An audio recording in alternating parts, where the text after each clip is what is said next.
meron ako dati, before is valvular disease. Nag-start ng valvular disease, karoon siya ng mga infection, karoon ng naging endocarditis. Naghalo-halo na siya. Nagkaroon din ako ng edema, yung sa feet and ankle, yung nagkaroon namamaga buong katawan ko, minamanas, pumuputok yung ugat ko sa paa. Hindi ako totally nakakalakad. Then yun yung ilang times akong nangyari sa akin yun, yung hindi ako nakalakad, hindi ako nakakabangon, hindi normally ang heartbeat, nagmamalfunction, dahil nga hindi siya yung properly, nagsishot yung ng blood circulation. 3 beses na ako nagkaroon ng angina attack. Yung first and second, sinabi na niya sa akin yung 5 to 7 years ang average life ko. Kasi hindi ko na iniintindi yung sinabi niya sa akin kung ano yung disease ko dahil mahirap. Hindi ko inintindi yung kung ano yung sakit ko. Kundi iniisip ko yung magagawa ko in 5 to 7 years dahil single mother ako ng time na yun. Kaya lahat ng yan sa akin, lahat ng pwede kong inumin, lahat ng nag-aalok sa akin. Hindi ko tinatanggihan. Lahat iniintay ko.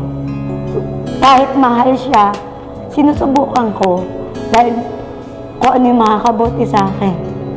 Kaya nga nung inalok ako ng Alive, nakita ko yung mga ng isang pressure, yung mga napagaling.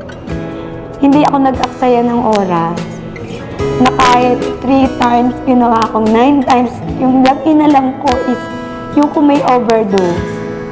Nung malaman ko wala overdose, ginawa ko yung parang pagkain na hindi yung ideal intake. Kasi gusto kong gumaling eh. Pero yun nga yung naging sa akin ng Alive. Alam ko siya yung nakatulong sa akin na gumaling ako. Daw na ko nakaramdam ng lahat ng luwag sa katawan ko. Kasi pag natutulog ako, hindi ako nakadiretso. Talagang naka-incline ako, nakaupo lang ako. Hindi ako nakakatulog ng the whole night na tulog ako dahil nahihirapan akong huminga. Meron akong oxygen, small personal oxygen. Na pag natutulog ako, nagigising ako dahil nahihirapan ako. Siguro once a week, gumagamit ako ng oxygen mga 4 to 6 times. Dahil lagi akong nahihirapan mga tsaka konting, hindi ako marunong magpasensya. Lagi ako nakasigaw. Init ulo ko, pero nung nag-intake ako ng Alive, parang wala lang. Talagang maraming nabago din ako yung may init ulo ko, nakakatulog na ako ng dire-diretso, hindi ako nagigising. Natutuwa ako. Kaya nga yung tuwa ko yung 1 week, yung na na-intake ko ng Alive, alam mo ba yun na, alam ko siya yung dinagdagan ko pa ng dinagdag yung inom ko.